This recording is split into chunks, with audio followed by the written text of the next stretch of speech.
Isang mapagpalang umaga po sa ating lahat. Muli ako si Mia Sebastian and welcome to our daily devotion with Pastor Russell Ocampo.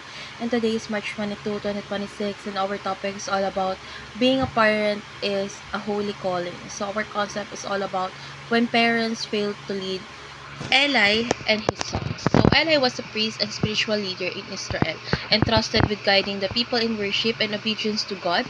However, his sons, Ophni and Phinehas, were corrupt priests who dishonored God by abusing offerings and living sinful lives. Although Eli knew about their action and verbally rebuked them, he failed to take firm action to stop them. This failure reveals a serious issue not just in leadership but in parenting. Eli honored his sons more than God by allowing their sin to continue unchecked. Because of this, God pronounced judgment on Eli's household, showing that ignoring sin, especially in the family, has serious consequences. So this story reminds us that parenting is not just about providing or instructing.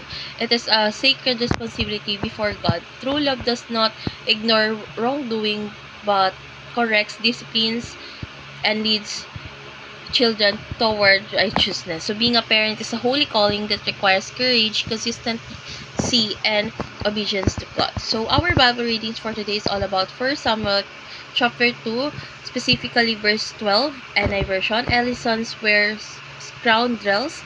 They had no regard for the Lord. So let's go on to our teaching. First is parenting is a holy calling.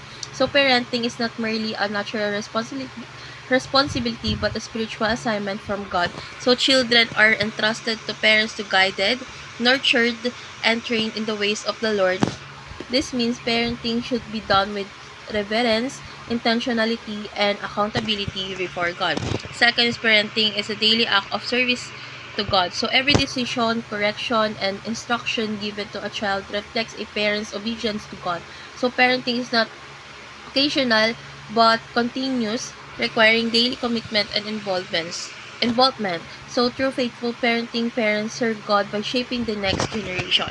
And lastly is parenting aims to develop a godly culture. So the home should be a place where God's truth is lived out and practiced. So parents are responsible for establishing values, habits, and attitude that reflects God's character. A godly home culture helps children grow with a strong foundation of faith. So let's go on to our application. First is pursue a life of integrity and honor.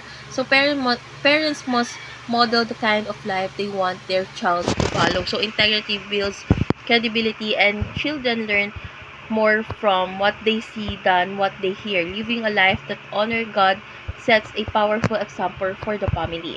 Second, establish clear biblical standards at home. So family needs a clear boundaries and expectation based on God's word. So these standards help guide children in making right decision and understanding what pleases God. Consistency in applying these standards builds discipline and respect. And lastly is set a strong example of Christ. So children learn about Jesus not only through teaching but through observation when parents demonstrate love, humility, forgiveness, and obedience. So they reflect Christ in every life. A Christian-centered example leaves a lasting impact on a child's faith. So let's go on to our last part, which is our discussion. And our discussion talks about why is it dangerous to ignore sin, especially within our family. So, ang devotion nito is nagtuturo na ang pagpapabaya sa kasalanan, lalo na sa loob ng pamilya, ay may mabigat na epekto. So, tulad nga ni Eli, maaring alam natin ng tama, ngunit kung hindi natin ito sinasabuhay at ipinapatupad, patuloy na lalago ang kasalanan at pagdudulot ng mas malaking problema. So, sa buhay natin is kailangan nating matutong maging matapang sa pagtutuwid at hindi baliwalain ng mali, lalo na sa mga taong mahal natin. So, mapanganib na baliwalain ang kasalanan dahil ito ay unti-unting sumisira sa relasyon natin sa Diyos at maaaring magdala ng disiplina o kaparasuhan kung hindi ito itatama.